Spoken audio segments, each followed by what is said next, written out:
Just excuse me one moment, just going to have a quick sip of coffee. Nice, I've just had lunch, so I'm feeling ready for it. Righteeoo.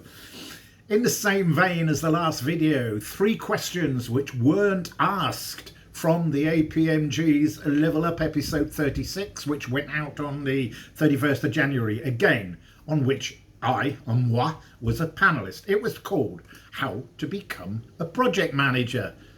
Says he is a change manager. Never mind, whatever. The people that asked the questions were James from Singapore, Luca from the UK, and Toosy from Pakistan. You probably recognise those names because they're all good, very good virtual friends of mine. So, first up, James's question. Again, James was one of my ex-trainees, and his question was, there seems to be more organisations looking for a hybrid role of project manager and change manager. What are your views on this? Great question, James. What can I say? Apart from, no, don't do it if you can help it, because it won't work, I kind of guess. Well, let me explain, just let me clarify. A PM with a responsibility for change management, or conversely, a CM with a responsibility for project management, just puts too much pressure on an individual. And they may not necessarily have the right experiences or skill set to manage both elements. But of course, it depends on things like project size, small, medium, large, project impact. As an example, it can be a small project but have a big impact on the business. And of course, whether people are willing to pay for 2 roles or not, which is an important factor. Overall, organisations should encourage change management and project management professionals to work closely together to ensure project efforts and change are sufficiently addressed. Collaboration provides a holistic approach and ensures the impact to people can be adequately addressed, and also creates a smooth transition in the terms of processes and acceptance during and long after the project is complete. I recently held a poll on LinkedIn, which was a repeat of some previous research run by ProSci quite a few years ago. Now that's why I wanted it updated. And it asked the question, how well is change management and project management integrated in your organisation? The results were interesting. I'll just go through them very quickly with you. Were they integrated extremely well? ProSci research found 4% said that. My research found 9% said that. Were they integrated well? ProSci research found 7% said that. My research found 12%. Were they integrated acceptably? ProSci 34%. My research 41%. Were they integrated poorly? ProSci research 42%, my research 24%. Or were they integrated very poorly? My research, ProSci research 9%, my research 8%. Not much difference there. So from that, we seem to be moving in the right direction if we're talking hybrid. But I would question whether integration actually means hybrid. I'm not sure. What do you think? Maybe that's a question for another day. If you want to ask it. All right, that's that one. Next one is a Luca's question, which went, what is the value today of being certified as a project manager? To which I'll add change manager as well. I did touch on this subject in video 32, which answered the questions about ProSci and ACMP's CCMP certification, but I'll try and come at this from a wider perspective, okay? The standard answer to the question of certification would likely be something like: a high quality certification validates an individual's knowledge, skills and abilities in a defined profession, occupation, skill or role. Certified individuals in the workplace reduce risk and enhance consumer protection and public safety. Maybe. In addition, these certifications allow employers and other stakeholders to identify individuals with the competencies needed to perform a role or task. Not in my book. Just because somebody's got a certification doesn't mean to say they can perform a specific role or task.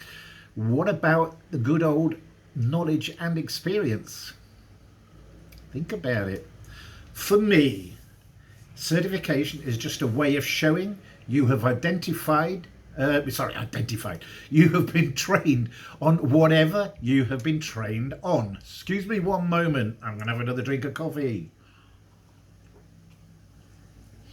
And you've got through that training, had some kind of multiple choice tick exam, and therefore are given your certificate. Oh, how nice. It does not prove that you can do the job.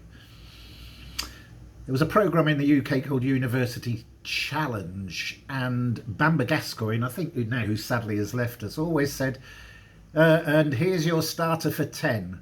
Well, I think certification is your starter for 10. All right, you've still got 2 to 10 to climb. But is certification just an easy way of organisations and recruiters to weed out those without it? And if that's the case, is that fair? No. For instance, you can have someone that's well qualified for the role you're advertising and has had years and years of necessary experience, but just because they're not certified, they are, thank you very much, but no thanks, rejected. It certainly doesn't mean they're not as good as those who are certified, does it? Let's look at this from a personal perspective. I'm not certified. Okay, and I've never ever been trained in change management. So what does that make me? If certification is seen as a sign of, and I repeat, validation of an individual knowledge, skills and abilities in a defined profession, occupation, skill or role. You don't, no. You don't have to answer that, okay? Because people have called me a lot of names, all sorts of things in the past. My latest, and I've changed my profile to reflect this, it's a great one, I loved it. I was called some random bloke. Some random bloke. Great.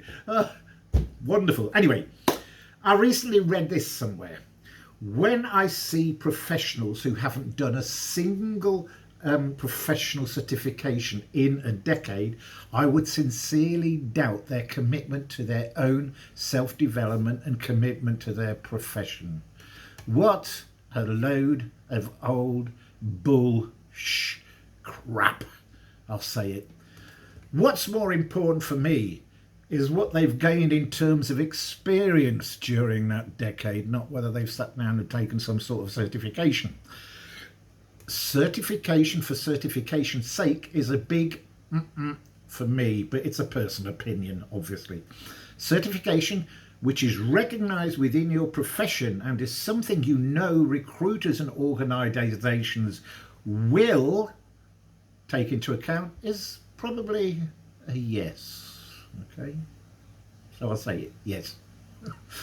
And my final say on this subject before I go on to the next one is for those who insist on having each of their certifications or acronyms listed after their name on their LinkedIn profile. I'm not really sure what that achieves, apart from looking maybe just a little bit strange, silly if you like, if there are more than 5 at the end of the name, added to the fact that a lot of people not in your profession will not necessarily know what the hell they are. Why have them? I've seen some with 10. I've got 2, by the way. Fellowship of Professional Bodies, but I don't use them. As somebody called me on LinkedIn, again, just as a reminder, I'm just some random bloke. So it's my name that counts. Last but not least, Toosy in Pakistan asked, what do you think should be the balance between a project manager's technical skills, hard, and people skills, soft? Just a reminder, the APMG session was called How to Become a Project Manager. Hence the questions. I thought I'd just throw that reminder in, just in case you forgot. It's a bit of a tricky one, really. And to be honest, coming at it from a change management perspective, I would argue that a project manager should major on their soft skills, far more than on their hard skills. What you have to remember is that every project, regardless of type, is a change project in some way, shape or form. Yeah? And will undoubtedly, in one way, shape or form, again, impact people in some way. There are, of course, a few exceptions, like construction, engineering projects, to name but 2, but it's arguable that they also do impact people to an extent, maybe not to such a greater extent as technology implementations or organisational change or whatever, but certainly they will impact people.